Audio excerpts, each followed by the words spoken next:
चार दोस्तों की खौफनाक रात। चार दोस्त आदित्य, रवि, अमित और राहुल जंगल के बीच एक सुनसान और डरावने इलाके में रुके थे। उनकी योजना थी एक रोमांचक रात बिताने की, लेकिन उन्हें अंदाजा नहीं था कि यह रात उनकी जिंदगी की सबसे भयानक रात बन जाएगी। आधी रात के करीब राहुल को बाहर से अजीब आवाजें सुनाई दी। उत्सुकता और डर के बीच वह यह देखने के लिए बाहर गया कि आखिर यह आवाजें कहां से आ रही हैं।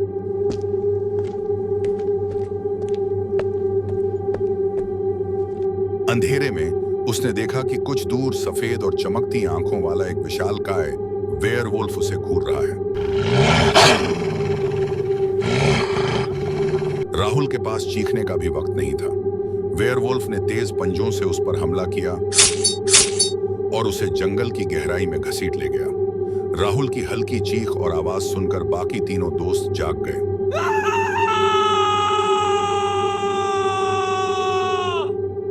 बाहर आकर उन्होंने जमीन पर खून बिखरा देखा, लेकिन राहुल कहीं नहीं था। डर के बावजूद उन्होंने उसे ढूंढने का फैसला किया और जंगल के अंदर चले गए। जंगल के अंदर जाते हुए आदित्य को अपने पीछे किसी के सांस लेने की आवाज सुनाई दी।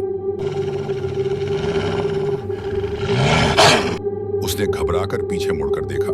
वह वही खौफनाक वेयरवुल्फ उसके सामने खड़ा था। आदित्य चीख भी नहीं पाया। पलक झपकते ही वेयरवुल्फ ने अपने धारदार पंजों से आदित्य की गर्दन अलग कर दी। आदित्य का सिर लुढ़ककर जमीन पर गिर गया और उसका खून बहने लगा। कुछ दूरी पर खड़े अमित और रवि ने यह सब देखा।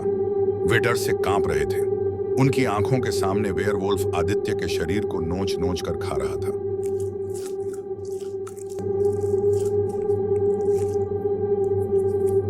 अचानक वेयरवुल्फ ने अमित और रवि की तरफ देखा। उसकी सफेद चमकती आंखें और खून से भरे जबड़े देखकर दोनों सुन्न हो गए।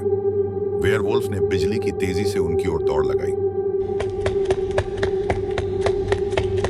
अमित और रवि के पास भागने का कोई मौका नहीं था और उसी अंधेरी रात में जंगल ने उनकी चीखें भी निगल लीं। किसी को कभी पता नहीं चला कि वे चार दोस्त उस जंगल में क्यों गए थे और उनके साथ क्या हुआ।